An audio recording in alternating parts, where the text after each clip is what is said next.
Racing.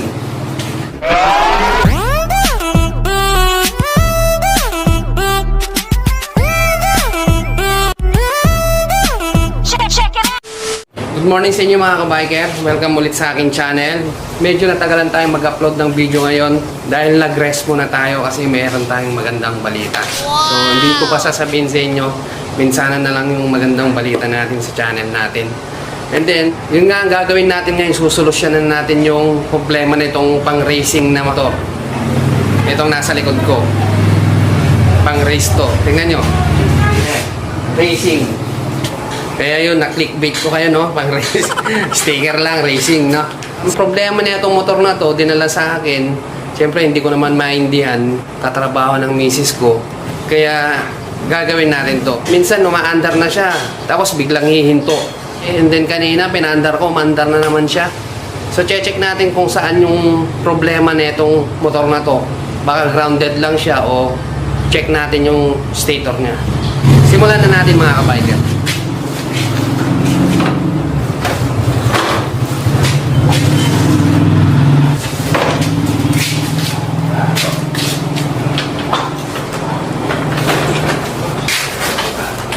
So yan, tatanggalin natin ito. So tinanggal ko na yung fairings dito sa side mga kabiker. Hindi ko na pinakita sa inyo kasi matagal talagang magkalas ng fairings, no? Marami ka pang tatanggalin. So tinanggal ko na para nandito na tayo kaagad dito sa may stator, no? So tinanggal ko na rin yung cambio. So tanggalin na natin tong cover. Kung mapapansin nyo may tumatagas na langis dito. Kaya suspetsa ko dito sa stator eh. Pag ang kuryente kasi putol-putol, isa sa mga suspetsa natin is yung stator CDI ignition. Yung tatlong yan. Or grounded siya, no? So buksan muna natin to, check muna natin dito kung baka eto nga yung problema. Kaya minsan namamatay siya, no? Sabi nga nung madam sa akin, nung may-ari nito, habang tumatakbo daw siya, bigla na lang siyang hihinto. So yun daw yung problema niya. Adal alyanato yung madam. Ano? Adati alyanato yung madam ti motor mo. Oh, Ilocano si madam. Adal alyana yung multo. Multo daw. So check natin dito. Ayan, sa side na to.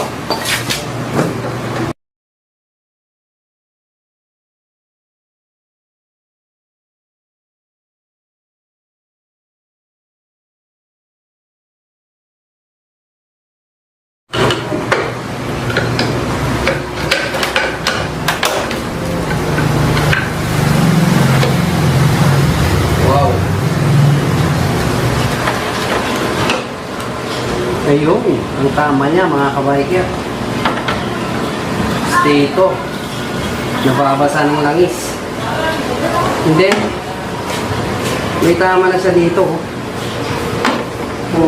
Itong part na to, itong mga ganito niya, parang nakaayod, no? Hindi ko alam kung saan kumayod yan. Natin dito. Siguro kinabit to, pinabit lang siya. Pinagtsagaan nila. At isa pa, nagbabasa siya ng langis. Bubuksan natin ngayon to. Tingnan natin yung kung bakit nagtatagas, no? So gamit tayo ng socket wrench dyan. Itong size 17. Yan, size 17. Siyempre, kukontrain natin itong pag-ikot na ito. Itong nasa gilid na to, na bakal, na ito yung tumatama sa pulser. Ito yung kakalangan natin.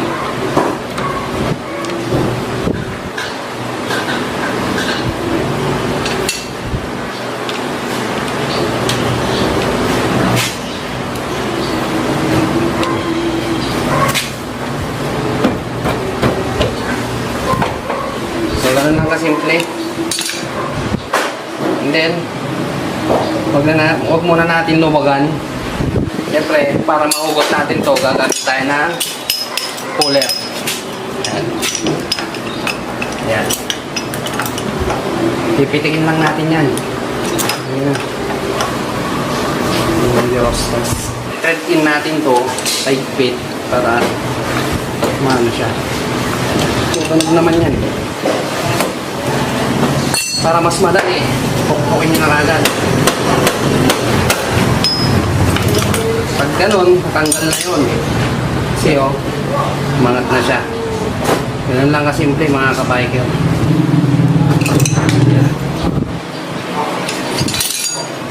Tanggalin muna natin to para masilip natin.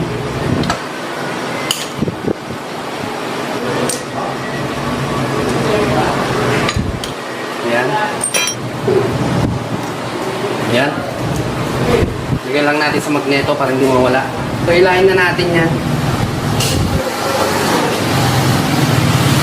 So, itong problema niya. May tagas na siya. Oh. Ayan. Diyan na siya bumababa. So, tagas na. So, tatawagan natin ngayon si Madam para makabili siya.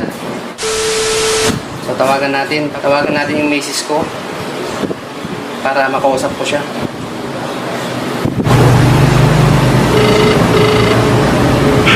Hello, Kuya Chris. Ay, Madam, ba't ikaw ang sumagot? Nag-exam. Nag-exam siya? Oh, Madam, ikaw talaga kakausapin ko. Anong plano natin? Eto, Madam, dalawa sira niya. Ano po? Stator, nabasa ng langis kasi nagtatagas ng langis yung oil seal mo. Ha? Walang status si Mark. O, bibili na lang tayo, Madam. Magkano ba yung gano'n? Stator, 500 plus lang ito eh. At saka oil seal, 140, 120 yan. Sige, sige. May pera ka ba dyan? Wala. Nakaiba. Nakaban ako sa pera, Madam eh. Kinuha lahat ng boss ko. Nasa kanya. Madam, sandali. Hello. Ito, nasa vlog ito ngayon eh. Kaya dapat dapat makabili na ako, no? Sige. Pagkatapos na lang kay Mark. Pakukuha ka na lang kay Mark? Hindi. Ibibig ko sa kanya yung pera. Sige, Madam. Hintayin ko na lang, no? So, idadaan daw nung kasama niya rito yung pambili. So, hintayin lang natin.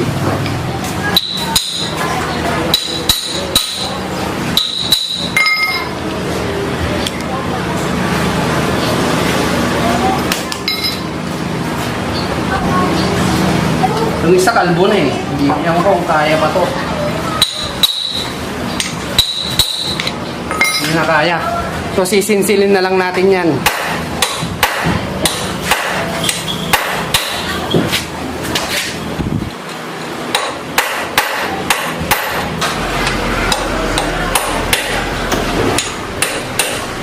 Ayan. Ayan. Lagyan na natin. Lagyan natin ito.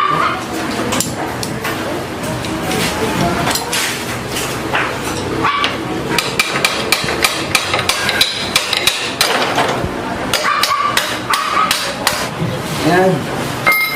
So yan, mga kabiker, oh. Ang daming langis.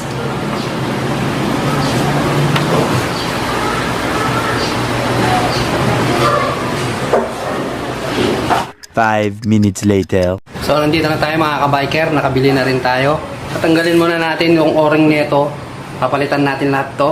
Ito ang ginawa rito. Yung o-ring niya, pinuno nila ng gasket maker. So, hindi na nila pinalitan. Ayan. Kaya, nagtatagas siya. Nagtagas na nga siya. Dito, nagtagas pa siya dun sa gasket.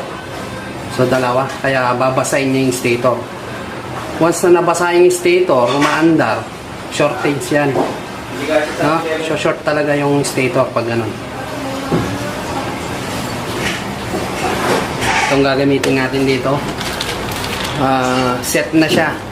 Papalitan natin lahat pati yung mga oil seal dito. Yan, may oil seal dito. Ito, tsaka ito sa ilan. Kabit na muna natin yung o-ring niya. Yan. Saka yung dalawang maliit. Kabit muna natin tong o-ring niya dito.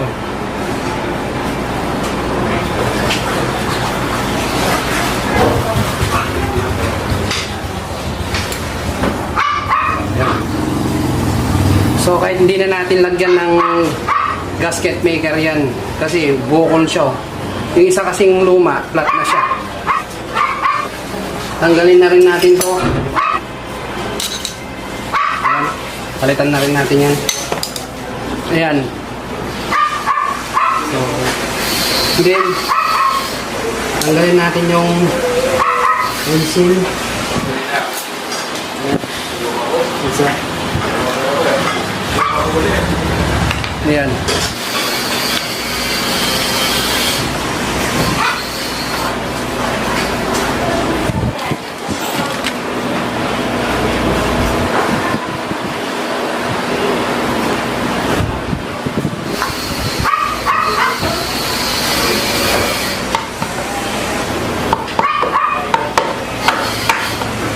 So, kabit natin dito sa taas na lang to para hindi tayo mahirapan mag-conceal mamaya.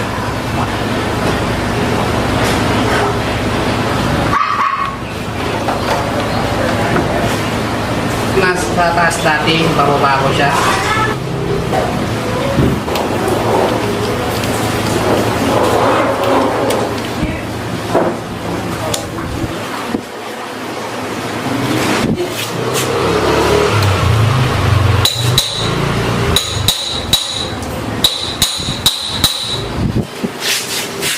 Subukan natin to. Wala. Iikot lang siya. Isilid natin ulit dyan para masarang natin.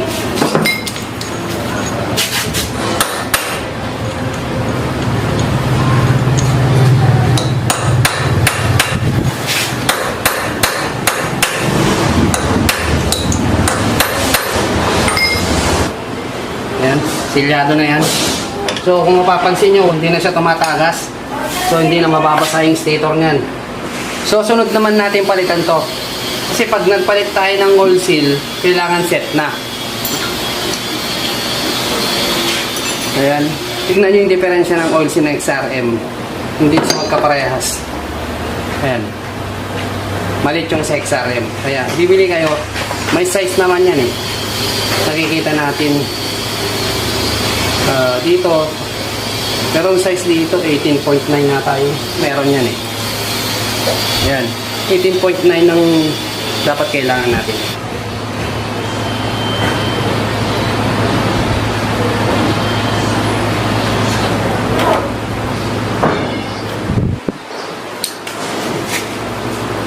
So, kabit na natin starter gear niya. Kailangan sabay yan.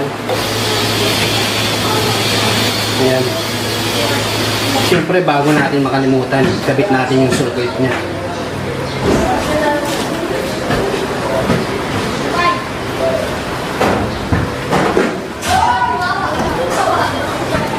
Ayan. Sunod natin tong lock. Tangkon natin.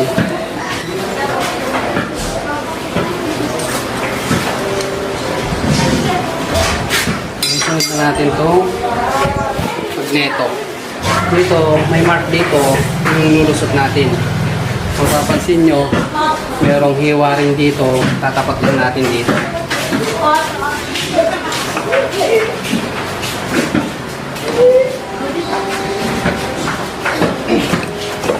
Ayan. So, pasok na, no? Sabit na natin itong tornilyo niya.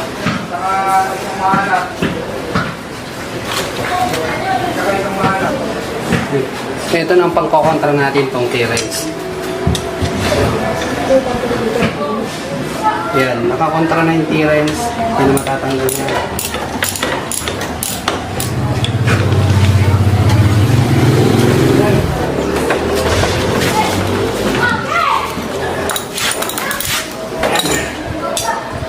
So nakabit na natin yung bagong stator, no? Medyo nangalawang na rin yung tornilyo niya. So nahirapan ako kaya hindi ko na kinuha na ng video. Kung gusto niyo namang malaman, meron akong video doon sa old channel natin. Pwede niyo na rin panoorin doon. So yan, nakabit na natin. Siyempre, kabitan na rin natin ang bagong gasket. Ito na lang natin kabit kasi nandito yung dowels niya. Sabit natin sa dowel.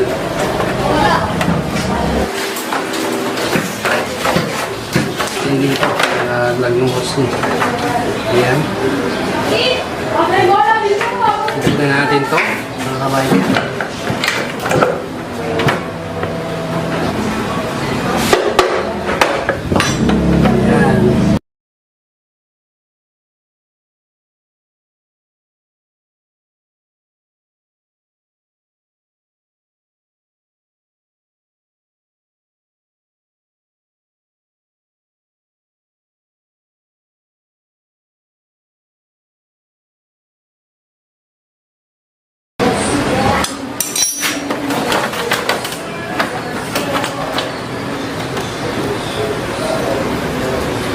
So mga kabayan, magkaiba sila ng connector. Kailangan nating putulin ito. Ikakabit natin yung luma. Pwede na natin connect. Connect muna natin yung primary.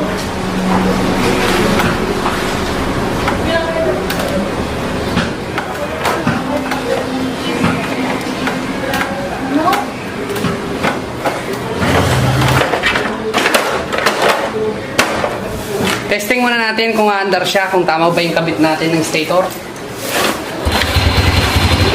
Okay, mga click, no?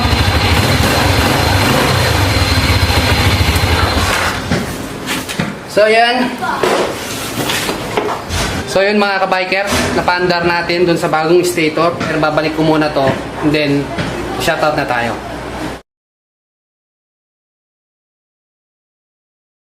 So mga kabiker, kahapon nag-vlog tayo, ginawa natin yung motor ng madam.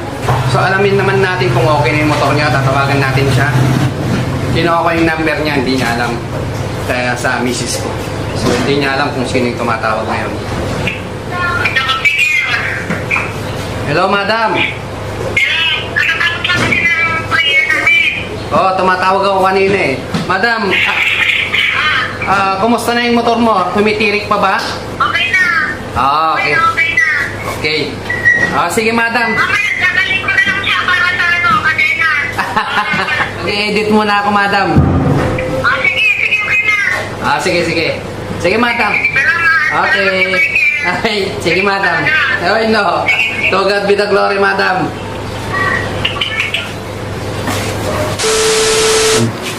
So, shoutout naman tayo mga kabiker, no? Shoutout nga pala kay Bran Gomez, yung brother ko sa church. Ayan. Shoutout sa'yo, bro. And then, shoutout kay Brad Two Wheels. Shoutout din kay Golden State Warriors. Yun yung pangalan niya, no? Shoutout din kay Ka Charles Maximo. Shoutout din kay Rolly Austria. Shoutout kay Bon and Grace ng Pangasinan. Shoutout din kay Earhead J. Shoutout kay Noe Candare ng Muzon, Bulacan, San Jose del Monte. Sabi niya sa akin, hindi ko daw siya sinali, kaya ngayon sinoutout ko siya. Yan. Shoutout din kay Dante Beralde ng Davao City. Shoutout din kay Aljon Nel. Shoutout din kay Kabiker. So, yun yung pangalan niya, no? Kabiker. Ginagaya mo ko, ha? Joke lang. Shout out din kay Rio Mamita. Shout out din kay Jonel Medallion. Shout out din kay MJ Kaling. Shout out din kay Reggie Ventura. Shout out sa CXRC Bantayan Island. Shout out din kay Represent Manila ng San Pedro Laguna. Shout out din kay Shea Kim. Shout out kay JM Dungo TV. Shout out kay Rocky Rodrigo. Shout out kay Kuya Leon TV. Shout out kay Alexander Viñas Jr. ng Buena Vista, Quezon. Shout out po kay Ma'am Marilo Martin Garcia ng San Isidro, Paniqui, Tarlac. So siya yung may-ari ng motor mga kabiker, si Ma'am Malu. So ma'am, okay na tong motor mo. Pag tinirik ka pa nito, hulog mo na sa pispan. Joke lang. So yun lang mga kabiker ang shoutout natin. Nakita natin na stator nga ang problema nito. So, suspetsa ka pa lang yun ang unang binuksan natin. So, nakita natin yung problema dito sa SIM 100. So, okay na siya. Gumagana na rin ang push button. Yan. So, gumagana na rin ang push button niya. So, okay na. Dati hindi. Kasi nga, putol-putol yung kuryente ng stator natin. Namamatay-matay siya. So yun lang mga kabiker, kung bago pa lang kayo sa aking channel, huwag niyo kalimutan mag-like, share, and subscribe. Nyo rin yung notification bell para updated kayo sa aking mga videos, hindi nyo ma-miss itong mga to. Muli mga kabiker, thank you for watching. God bless.